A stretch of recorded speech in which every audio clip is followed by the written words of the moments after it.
Air force one. अमेरिकी सेना का अत्याधुनिक सुविधाओं से लैस ये वो हवाई जहाज है जो पूरी दुनिया में लंबी और ऊंची उड़ानें भरता है। इस हवाई जहाज ने एक बार फिर भारत का रुख किया है, क्योंकि अमेरिका के राष्ट्रपति बराक हुसैन ओबामा एक बार फिर भारत की यात्रा पर हैं। दुनिया के सबसे शक्तिशाली शख्स माने जाने वाले अमेरिकी राष्ट्रपति गणतंत्र दिवस के मौके पर सबसे खास मेहमान हैं, तो वहीं प्रधानमंत्री नरेंद्र मोदी उनके सबसे खास मेजबान। राष्ट्रपति बराक हुसैन ओबामा और नरेंद्र दामोदर दास मोदी दुनिया के नक्शे पर ये वो दो बड़े चेहरे हैं जो हजारों किलोमीटर के फासले पर मौजूद दो देशों के मुखिया हैं। लेकिन इन दो चेहरों के पीछे कामयाबी की एक ऐसी असाधारण कहानी छुपी हुई है जिसमें काफी संयोग और समानताएं मौजूद हैं। दो अलग अलग देशों और संस्कृतियों में पलने और बढ़ने के बावजूद इन दोनों चेहरों ने अपने अपने देशों में कामयाबी की एक जैसी कहानियां लिखी हैं। अमेरिकी राष्ट्रपति बराक ओबामा का राजनीतिक संघर्ष और प्रधानमंत्री नरेंद्र मोदी की राजनीतिक कामयाबी की कहानी करीब करीब एक सी नजर आती है, क्योंकि इन दोनों ने ही दुनिया से कहा, यस वी कैन। मैं जो बोलूं वो आपको बोलना है, यस वी कैन। मैं बोलता हूं, फिर बोलिए, yes we can, yes we can. And those who tell us that we can't, we will respond with that timeless creed that sums up the spirit of a people. Yes, we can. अमेरिकी राष्ट्रपति Obama और प्रधानमंत्री मोदी निराशा और आर्थिक मंदी के दौर में उम्मीद और बदलाव के नारे के साथ अपने अपने देश में सत्ता के शिखर तक पहुंचे हैं। लेकिन ओबामा और मोदी की इस कहानी में समानताएं सिर्फ राजनीतिक ही नहीं, बल्कि इन्हें अपनी निजी जिंदगी में भी एक जैसा ही संघर्ष करना पड़ा है। जहां ओबामा के पूर्वज अफ्रीका में बकरी पालकर अपने परिवार का गुजारा करते थे, वहीं नरेंद्र मोदी के पिता चाय बेचकर अपना घर चलाते थे। हाँ साहब, कितनी चाय चाहिए? कितने की है चाय? 10 पैसे की एक चाय। एक चाय देना। मैं हैरान हूं कि गरीबों की बात करने वाले लोग खुलेआम बोल रहे हैं कि चाय बेचने वाला प्रधानमंत्री बन सकता है क्या? व्यक्ति विशेष में आज हम आपको दिखाएंगे राष्ट्रपति बराक ओबामा और प्रधानमंत्री मोदी की कहानी में क्या हैं समानताएं। साथ ही आपको ये भी बताएंगे कि यस वी कैन जैसे नारे क्यों इन दोनों ने लगाए, और पड़ताल इस बात की भी करेंगे कि वो कौन से फॉर्मूले हैं जिन्हें अपनाकर मोदी और ओबामा सत्ता के शिखर तक आए हैं। To reclaim the American dream and reaffirm that fundamental truth that out of many we are one, that while we breathe we hope, and where we are met with cynicism and doubt and those who tell us that we can't, we will respond with that timeless creed that sums up the spirit of a people. Yes, we can. Thank you. God bless you, and may God bless the United States of America. अमेरिकी राष्ट्रपति Barack Hussain Obama और प्रधानमंत्री नरेंद्र मोदी ये दोनों दुनिया के दो बड़े देशों के प्रमुख ही नहीं हैं, बल्कि एक दूसरे के दोस्त भी हैं। हालांकि ये दोस्ती महज 4 महीने पुरानी है, लेकिन मोदी और ओबामा के बीच दोस्ती की ये राह इतनी आसान नहीं थी। नरेंद्र मोदी जब गुजरात के मुख्यमंत्री थे, तब अमेरिका ने उन्हें वीजा देने तक से इनकार कर दिया था। लेकिन 2014 के आम चुनाव में जब नरेंद्र मोदी प्रधानमंत्री बने, तो अमेरिका के साथ उनके नए रिश्ते की शुरुआत हो गई। 125 करोड़ देशवासी पहले भी थे कि नहीं थे? अमेरिका में कोई पूछता था क्या? जापान में कोई पूछता था क्या? चीन में कोई पूछता था क्या? आज हिंदुस्तान को क्यों पूछा जा रहा है? हिंदुस्तान की इज्जत क्यों बढ़ी है? हिंदुस्तान का गौरव क्यों बढ़ा है? मेरे प्यारे भाइयों बहनों, ये मोदी के कारण नहीं बढ़ा है। आप गलती मत कीजिए, ये मोदी के कारण नहीं बढ़ा है। ये गौरव इसलिए बढ़ा है क्योंकि 125 करोड़ देशवासियों ने दिल्ली में स्थिर और मजबूत सरकार बनाई है। प्रधानमंत्री मोदी के साथ अमेरिका के सर्द रिश्तों में गर्माहट लाने की शुरुआत राष्ट्रपति बराक ओबामा ने की थी।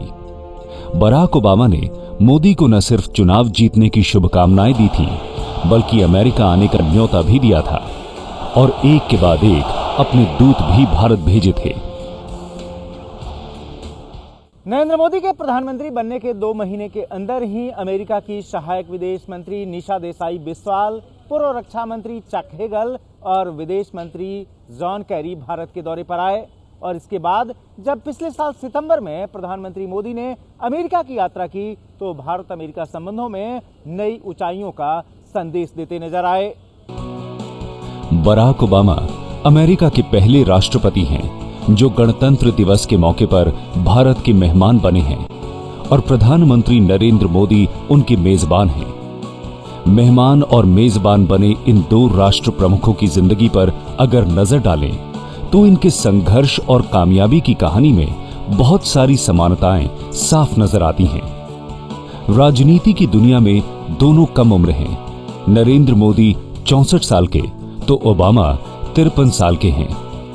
बराक ओबामा और नरेंद्र मोदी दोनों ने अपनी राजनीतिक करियर में यस वी कैन का नारा दिया है। जहां ओबामा ने अमेरिका को आर्थिक मंदी से उबारा, तो वहीं मोदी अच्छे दिन लाने के वादे के साथ सत्ता में आए हैं। अच्छे दिन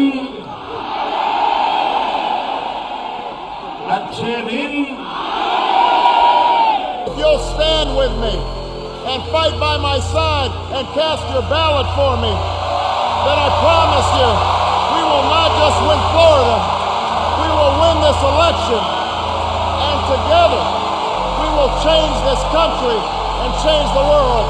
Thank you. God bless you. May God bless the United States of America. अमेरिकी राष्ट्रपति बराक ओबामा और प्रधानमंत्री नरेंद्र मोदी के बीच एक समानता यह भी है कि दोनों गरीब परिवारों से हैं और लंबे संघर्ष के बाद सत्ता के शीर्ष तक पहुंचे हैं। जहां बराक ओबामा का परिवार अफ्रीकी देश केन्या में बकरी पालन का व्यवसाय करता था, वहीं प्रधानमंत्री नरेंद्र मोदी के पिता दामोदर दास मोदी रेलवे स्टेशन पर चाय बेचा करते थे। बराक ओबामा अमेरिका के सबसे ऊंचे ओहदे तक पहुंचने वाले बराक ओबामा को जिंदगी में कड़े संघर्ष से गुजरना पड़ा है। माता पिता की मौत के बाद निजी जिंदगी में अकेले रह जाने वाले बराक ओबामा के राजनीतिक करियर की शुरुआत साल 1996 में तब हुई जब वो पहली बार अमेरिका के इलिनॉय प्रांत के सेनेटर चुने गए और फिर इसके सिर्फ 13 साल बाद ही ओबामा अमेरिका के राष्ट्रपति बन गए।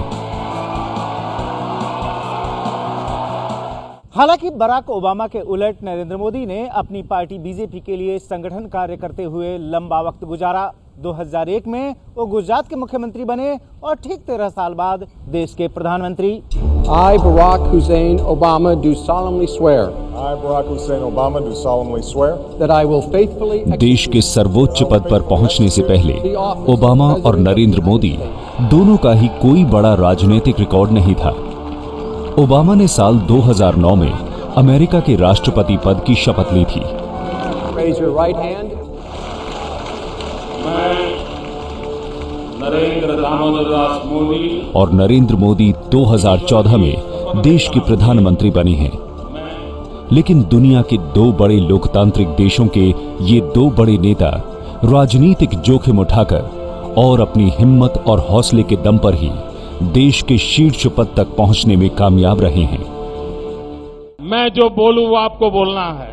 Yes we can. मैं बोलता हूं, फिर बोलिए। Yes we can. Yes we can. Yes will do. Remember what we said during this campaign, yes we can. Yes, we will. As long as all of us are working together. जब Obama ने declare किया Hillary Clinton के सामने, Hillary Clinton, मैं भी Hillary Clinton का supporter था और न्यू जर्सी में से हिलरी क्लिंटन का डेलीगेट भी मैं था। लेकिन जो ओबामा की अपील थी, दो अपील थी। ओबामा की अपील यंग वोटर्स को थी और ओबामा माने गए कि ये एस्टैब्लिशमेंट के कैंडिडेट नहीं है। ओबामा साहब पहले ही डेमोक्रेटिक पार्टी में उनको इनविटेशन नहीं मिला डेमोक्रेटिक पार्टी में एज ए स्पीकर। पहली जो वो कॉन्फ्रेंस में जाना चाहते उनको इनविटेशन नहीं था। स्टेट सेंटर बने, उसके बाद इनकी किस्मत अच्छी हुई, फर्स्ट दफा यूनाइटेड स्टेट सेंटर बने और देखो फर्स्ट टाइम इस सेंटर के लिए प्रेसिडेंट के लिए आए और सब फ्रेंड्स ने इनको बोला आप चांस मत लो, आपका चांस नहीं, 7 साल और वेट करो, एक्सपीरियंस नहीं है। मगर किस्मत की बात होती है, इन्होंने पूरा अपने तरफ से, किसी को उम्मीद नहीं थी। अगर आप देखो हिलरी के भी 25 पॉइंट्स आगे थे, मगर जो किस्मत है, किस्मत बुलंद होनी चाहिए, तो इनकी सबसे बढ़िया किस्मत बहुत अच्छी है। मोदी का सक्सेस पर्सनल लेवल पे बहुत ज़बरदस्त है। कोई आदमी आज के तारीख में बहुत इतने छोटे नीचे से उभर के यहाँ तक आ जाए और सारी मीडिया, सारा कॉर्पोरेट जगत, सारा पैसा वाला, पार्टी संगठन, आरएसएस, एनडीए, ये हर आदमी आपको सपोर्ट करने लगे और बाकी लोग सब धराशायी हो जाए, कांग्रेस पिट जाए, बाकी क्षेत्रीय पार्टियां पिट जाए, जो रीजनल अलायंस बन रहे थे या गठबंधन की पॉलिटिक्स हम सब लोग मानते थे कि एक रियलिटी है भारत के लिए, वो सब खत्म हो जाए और बीजेपी एब्सोल्यूट जीत पाले, मोदी जो चाहे वो हो जाए। ये अपने आप में बहुत बड़ी चीज़ है, ये छोटी चीज़ नहीं है। और ये उन्होंने कैसे हासिल किया है, ये अभी भी ठीक से पढ़ने की चीज़ है। आज भी हमारे देश में 1000 बालक पैदा हो तो उसके सामने 1000 बालिकाएं भी पैदा होनी चाहिए, वरना संसार चक्र नहीं चल सकता। आज पूरे देश में ये चिंता का विषय है। मैं जरा माताओं से पूछ रहा हूं, अगर बेटी पैदा नहीं होगी तो बहू कहां से लाओगे?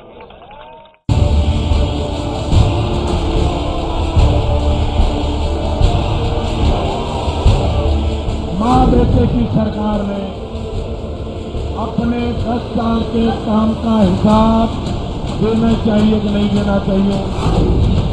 जोशीला लहजा, मैं आया हूं यहां आपसे जुड़ने, इमोशन में लिपटी हुई जुबान, मैं आया हूं आपकी समस्याओं के लिए जूझने के लिए, और सधा हुआ बॉलीवुड का अंदाज।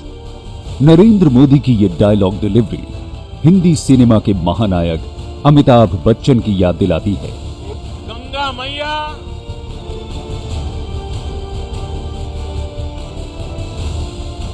जब जब हिंदुस्तान की चर्चा होगी, उस काल में जब जब हिंदुस्तान की चर्चा हुई है, गंगा मैया की चर्चा के बिना हिंदुस्तान की चर्चा अधूरी होती है। औरों के लिए गंगा एक नदी हो सकती है, हमारे लिए गंगा सिर्फ नदी नहीं, ये हमारी मां है, मां। गंगा ये पानी की धारा नहीं है, गंगा ये हमारी संस्कृति की धारा है। बड़ी बड़ी बातों और मुद्दों को बेहद आसान शब्दों में जनता तक पहुंचाने की मोदी की महारत ही उन्हें दूसरे नेताओं से आगे ले जाती है। हाथों के इशारे, हारना तय है, कोई बचा नहीं सकता। चेहरे पर तेजी से बदलते भाव और उनकी भाषा का ठेठ देसी अंदाज सुनने वालों के जहन पर सीधी चोट करता है और चुनावी माहौल में मोदी की यही चोट सीधे वोट में तब्दील होती रही है। आपने 60 साल साल दिए हैं, मुझे 60 महीने दीजिए। आपने शासकों को चुना है, एक बार सेवक को चुन करके दे। प्रधानमंत्री नरेंद्र मोदी की ही तरह बराक ओबामा भी पूरी दुनिया को अपने भाषणों से मंत्रमुग्ध करते हैं। साल 2004 में अपनी डेमोक्रेटिक पार्टी में एक बड़े वक्ता के तौर पर उभरे थे। तब वो पूरे अमेरिका पे छा गए थे। पूरा अमेरिका उनके एक एक लफ्ज को दिल थाम करके सुनता था और उनकी जबान ही बन गई उनकी सबसे बड़ी ताकत। अमेरिका के लोगों, अगर आप आज मेरी तरह ऊर्जा महसूस करते हैं, मेरी तरह ही शिद्दत महसूस करते हैं, अगर आप में मेरी तरह ही उम्मीद की किरण है, तो मुझे कोई शक नहीं है, मुझे किसी तरह का कोई शक नहीं है कि समूचे देश में, फ्लोरिडा से ओरेगन तक और वॉशिंगटन से मेन तक, लोग नवंबर में हमारे पक्ष में उठ खड़े होंगे और जॉन कैरी हमारे देश के अगले राष्ट्रपति होंगे। इनकी जो स्पीच है उसमें बहुत शक्ति है। तो स्पीच से एक बात करके पूरा कन्विंस कर देते हैं कि मैं इसके काबिलियत हूं।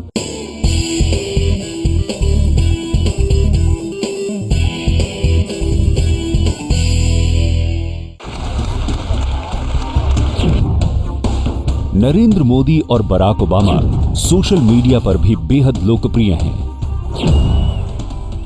राष्ट्रपति ओबामा की तर्ज पर ही नरेंद्र मोदी ने भी लोकसभा चुनाव के दौरान अपने प्रचार अभियान के तौर तरीकों में बड़े और अहम बदलाव किए थे। अमेरिकी राष्ट्रपति की तरह ही मोदी ने भी चुनावों में ट्विटर और फेसबुक का बखूबी इस्तेमाल किया। उन्होंने सोशल मीडिया की ताकत को पहचाना और उसे अपने प्रचार अभियान का एक अहम हिस्सा भी बनाया। साल 2014 के लोकसभा चुनाव के दौरान मोदी ने 3D तकनीक के सहारे लाखों लोगों तक पहुंचने की कोशिश भी की। और यह भी एक बड़ी वजह है कि वो विरोधी दलों को पीछे छोड़कर चुनावी रेस में सबसे आगे निकल सके। आप तो इस क्षेत्र के विद्यार्थी हैं, गूगल गुरु के शिष्य हैं। 20 साल से यह देश एग्रीकल्चर ग्रोथ का टारगेट 4% तय करता है, लेकिन 2-2.5% पे आकर के लुढ़क जाता है। मित्र, गुजरात कभी एग्रीकल्चर स्टेट नहीं रहा। गुजरात यानी रेगिस्तान। बहुत ही चतुराई से, और ये नहीं समझिए कि 1 साल या 2 साल में हुआ। मोदी जी जो बिल्कुल 3-4 साल से जिस ढंग से ये सोशल मीडिया का इस्तेमाल किया और जो वाइब्रेंट गुजरात के सम्मेलन हैं उनमें उनका प्रोजेक्शन किया, इंटरनेशनल प्रोजेक्शन, अमेरिका को छोड़ के बाकी जितने भी विकसित देश हैं उनके साथ संबंध बनाना, सब कुछ एक बहुत सोची समझी रणनीति अडॉप्ट करके उन्होंने अपना पूरा वो प्लान किया। Stand with me and fight by my side and cast your ballot for me. That I promise you, we will not just win Florida, we will win this election, and together we will change this country and change the world. Thank you. God bless you. May God bless you. Barack Obama और नरेंद्र मोदी दोनों ही नेता निराशा और मंदी के माहौल में घिरे अपने अपने देशों में उम्मीद और बदलाव के नारे के साथ सत्ता के शीर्ष तक पहुंचे हैं। जिस तरह ओबामा ने चुनाव प्रचार के दौरान अमेरिका में बुनियादी ढांचे के विस्तार पर जोर दिया, उसी तरह से मोदी ने भी अपने चुनावी अभियान में सड़क, पुल, बंदरगाह और हवाई अड्डों का भारी नेटवर्क खड़ा करने का लोगों से वादा किया। अमेरिकी राष्ट्रपति के नक्शे कदम पर चलते हुए मोदी ने भी पारदर्शिता के नए युग की शुरुआत करने की बात भी कही है। मैं जब गुड गवर्नेंस की चर्चा करता हूं तो मैं अपने मॉडल की बात करता हूं तो मैं कहता हूं P2G2, pro people good governance. आमतौर पर हमारे यहां शासन फायर फाइटर का काम करता है। समस्याएं हुई, शासन उसको फॉलो करता है, दौड़ता है, रास्ता खोजता है। आप दिसंबर 2013 का जो आखिरी दिन था उसके बारे में सोचें। चारों ओर जो था देश में एक निराशा की माहौल थी। तब की जो सरकार थी उसमें लोगों का विश्वास उठ चुका था। उस समय भारत में जो एक लीडरशिप क्राइसिस थी, और आज अगर देखें तो ये जो स्थिति है उसमें एक ड्रामेटिक परिवर्तन आया है। सोशल मीडिया और आधुनिक तकनीक का इस्तेमाल हो या फिर चुनाव मैनेजमेंट और नेटवर्किंग का काम, नरेंद्र मोदी ने जहां अमेरिकी राष्ट्रपति चुनाव के सारे फॉर्मूलों को अपने चुनाव अभियान में इस्तेमाल किया है, वहीं चुनाव में उन्होंने ओबामा की तर्ज पर ही युवा वोटरों को सबसे ज्यादा टारगेट किया है। चुनावों के दौरान जिस तरह कॉलेज और यूनिवर्सिटी में जाकर बराक ओबामा युवा वोटरों को प्रभावित करते रहे हैं, ठीक उसी तरह मोदी ने भी दिल्ली के लेडी श्री राम कॉलेज में युवाओं के बीच जाकर अपने मिशन प्रधानमंत्री का आगाज किया था। मित्र, शासन का काम है स्थितियों को विजुलाइज करें, नए आयामों की खोज करें, स्थितियों बदलने का संकल्प करें और उसके अनुकूल नई व्यवस्थाओं को विकसित करें। लेकिन हम पिछले 6 दशक से ज्यादा समय से देख रहे हैं कि हम उन कामों को करने में विफल हुए हैं, और उसका नतीजा ये हुआ है कि आज देश के अंदर एक निराशा का माहौल है। 2014 के लोकसभा चुनाव में प्रचार के दौरान नरेंद्र मोदी लगातार बदलाव की बात करते नजर आए थे। विकास के मुद्दे के साथ उन्होंने भ्रष्टाचार का मुद्दा भी जोर शोर से उठाया था। मोदी ने बराक ओबामा की तरह ही लोगों से सरकार के अंदर और बाहर जवाबदेही के युग की शुरुआत की बात भी कही थी। साफ है कि मोदी का चुनाव अभियान पूरी तरह अमेरिकी राष्ट्रपति के चुनाव से प्रभावित रहा है। चाहते हैं कि इनके पापों को कारपेट के नीचे डाला जाए। अगर भाइयों बहनों इन पापों को खुला करना है तो दिल्ली में मजबूत सरकार चाहिए। 300 से ज्यादा सीटों वाली एक मजबूत सरकार बनाइए। I will not be a perfect president, but I can promise you this: I will always tell you what I think and where I stand. I will always be honest with you about the challenges we face. I will listen to you when we disagree. And most importantly, I will open the doors of government and ask you to be involved in your own democracy again. उन्होंने सबको बोला America में कि change, when you mention the word change के जो है, change के लिए सब दुनिया ने बोला कि चलो जो है चेंज लाएं, मगर ये चीज सिर्फ अमेरिका में हो सकती है। अगर देखो कि अफ्रीकन अमेरिकन, वो भी ओबामा, बराक हुसैन ओबामा, कितना हैवी नाम है, वो सिर्फ अमेरिका में चांस मिलता है। तो इनकी किस्मत है, हार्डवर्क है, एफर्ट्स है, प्लानिंग है, हार्वर्ड ग्रेजुएट है। God bless the United States of America. Barack Obama के राष्ट्रपति बनने और मोदी के प्रधानमंत्री बनने का ये सफर एक लंबे संघर्ष से होकर गुजरा है। लेकिन नरेंद्र मोदी और ओबामा की राजनीतिक जिंदगी में टर्निंग पॉइंट भी एक साथ ही आया था। खास बात यह है कि 21वीं सदी के शुरुआती 4 सालों में इन दोनों नेताओं की किस्मत का दरवाजा भी साथ साथ ही खुला था। सन 2004 ओबामा के लिए टर्निंग पॉइंट बनकर आया। इसी साल ओबामा इलिनॉय राज्य से अमेरिकी सेनेट में चुने गए, लेकिन ये सफलता तो बहुत छोटी थी।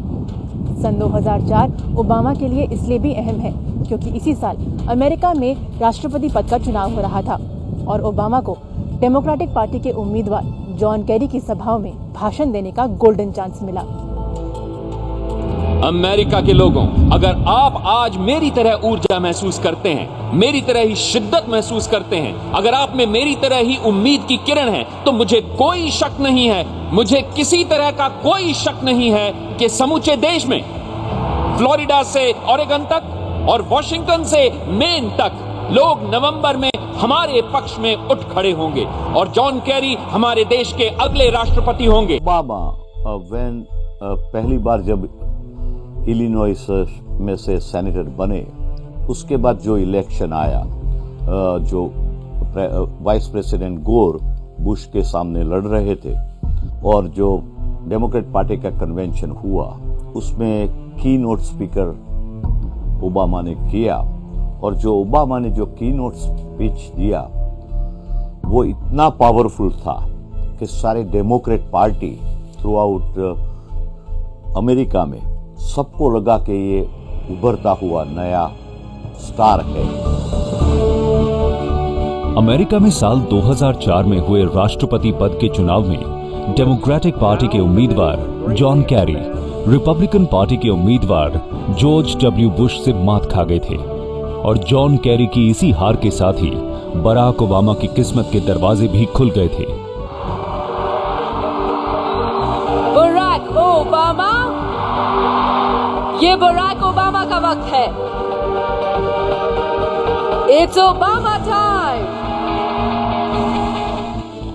क्योंकि इस चुनाव के बाद से ही बराक ओबामा अपनी पार्टी ही नहीं बल्कि पूरे अमेरिका में एक ऐसे वक्ता के तौर पर उभरते चले गए जिनकी जुबान से निकला हर शब्द लोगों के दिमाग पर सीधी चोट कर रहा था, और इसी वजह से ओबामा की अमेरिका में राष्ट्रीय स्तर पर पहचान भी बनी थी। जब बने प्रेसिडेंट, उसके 4 ही साल पहले सेनेटर बने थे, और उसके पहले इलिनॉय स्टेट के वो लेजिस्लेटर थे, तो उनका रिकॉर्ड इतना बड़ा नहीं है। लेकिन उनका एक बात फिर से दोहराऊंगा कि उनकी जो डायरेक्ट अपील है लोगों से, लोगों को लगता है कि ये सच कहते हैं। अमेरिका के सियासी आसमान पर ओबामा उम्मीदों का सूरज बनकर उभरे। उनकी जोशीली बातें आम अमेरिकी के मन में उम्मीदें जगाने लगी। ओबामा की लोकप्रियता तेजी से बढ़ती चली गई, और इस तरह राष्ट्रपति चुनाव में हार का जख्म सहला रही डेमोक्रेटिक पार्टी को तुरुप का इक्का मिल गया। 10 फरवरी 2007 को बराक हुसैन ओबामा ने राष्ट्रपति पद के लिए अपनी उम्मीदवारी का ऐलान कर दिया। आज मैं आप सबके सामने यहाँ अपनी उम्मीदवारी घोषित करता हूँ for the president of United states of America. Gujarat की सेवा करने का मुझे एक विशेष दायित्व मेरे पर आ रहा है।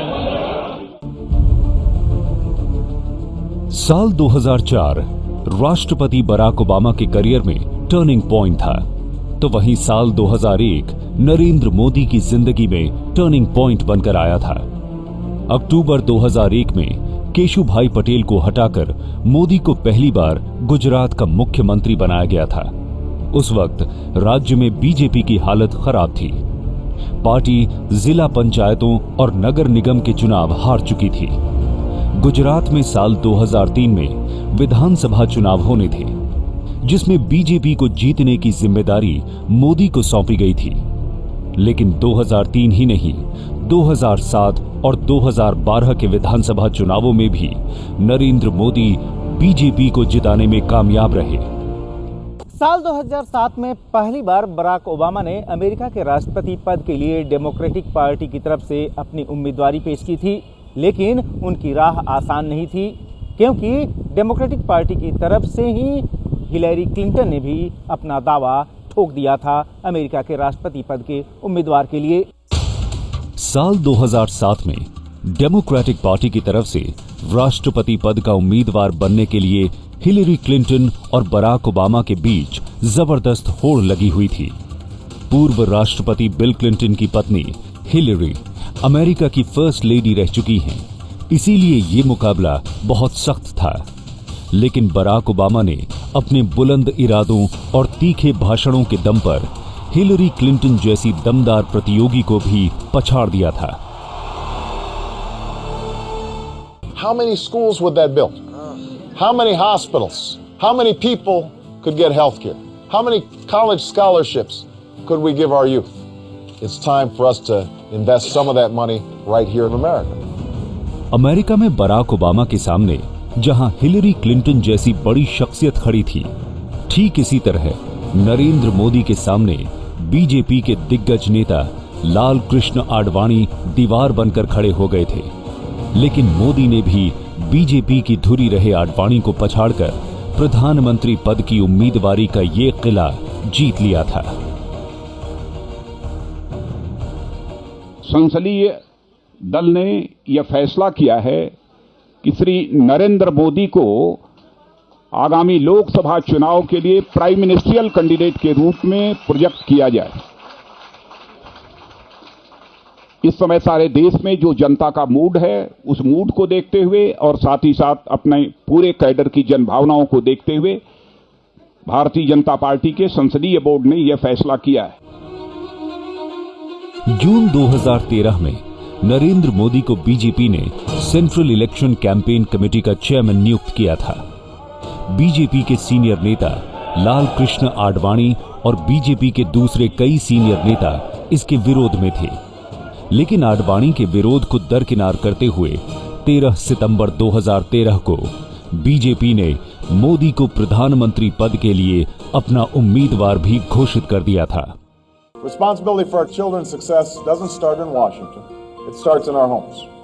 No education policy can replace a parent who's involved in their child's education from day one, who makes sure their children helps them with their homework and attends those parent-teacher conferences.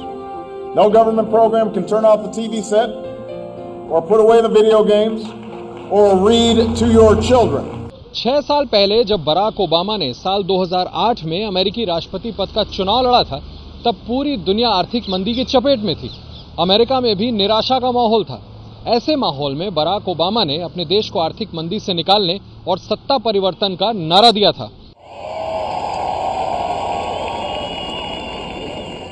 To reclaim the American dream and reaffirm that fundamental truth that out of many we are one, that while we breathe we hope, and where we are met with cynicism and doubt and those who tell us that we can't, we will respond with that timeless creed that sums up the spirit of a people. Yes, we can. Thank you. God bless you. And may God bless the United States of America.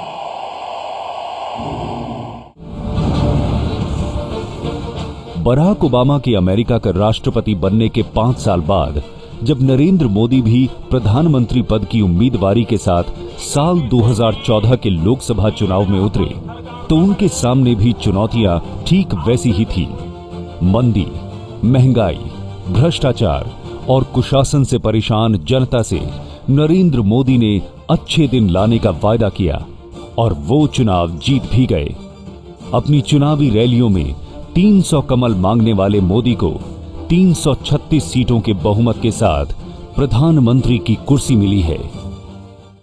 मैं नरेंद्र दामोदर दास मोदी ईश्वर की शपथ लेता हूं कि मैं विधि द्वारा स्थापित भारत के संविधान के प्रति सच्ची श्रद्धा। एक देश में उम्मीद भरी है। उनके जो सबसे ज्यादा घोर आलोचक भी हैं, वो इस बात को मानते हैं कि उन्होंने ये उम्मीद भरी है। चुनाव प्रचार के दौरान आप देखिए जिस तरह का माहौल था, यानी देश में कुछ काम हो नहीं रहा था, भ्रष्टाचार था, प्रधानमंत्री कहीं दिखाई नहीं देते थे, सुनाई नहीं देते थे, पता नहीं चलता था कि कौन नेता है, देश का क्या हाल होगा। वहां उन्होंने कहा कि मैं एक डिसाइसिव नेता हूं, मैं काम करता हूं, आपके लिए काम करूंगा। और ये उन्होंने मैसेज दिया और उसमें खासतौर पर युवाओं को, यानी 65% युवा हमारे 35 साल से कम के हैं, उनमें एक नई ऊर्जा का संचार हुआ और वो चीज अभी तक लगातार चलती आ रही है। मेरे ख्याल से एक देश के लिए एक नेता का ऐसा कर पाना एक बहुत बड़ी बात है। पिछले 8 महीनों में अपनी बात और अपने काम करने के तरीके से प्रधानमंत्री नरेंद्र मोदी सीधे जनता से जुड़ते नजर आए हैं। राष्ट्रपति बराक ओबामा की तरह ही मोदी भी रेडियो पर लोगों से अपने मन की बात भी करते रहते हैं। राष्ट्रपति बराक ओबामा जहां अमेरिका को मंदी से उबारने में कामयाब रहे हैं, वहीं मोदी की महत्वाकांक्षी जनधन योजना Guinness book of world record में दर्ज हो चुकी है। साफ है कि प्रधानमंत्री नरेंद्र मोदी और राष्ट्रपति बराक ओबामा की राजनीतिक कामयाबी का ये सफर यूं तो कई दिलचस्प संयोग है और समानताओं से भरा पड़ा है, लेकिन इनमें सबसे खास है इन दोनों की जुबान से निकली वो बात जो सीधे लोगों के दिलों पर चोट करती है। और शायद इसीलिए बराक ओबामा और नरेंद्र मोदी बन गए हैं आज एक दूसरे की नजरों में बेहद खास।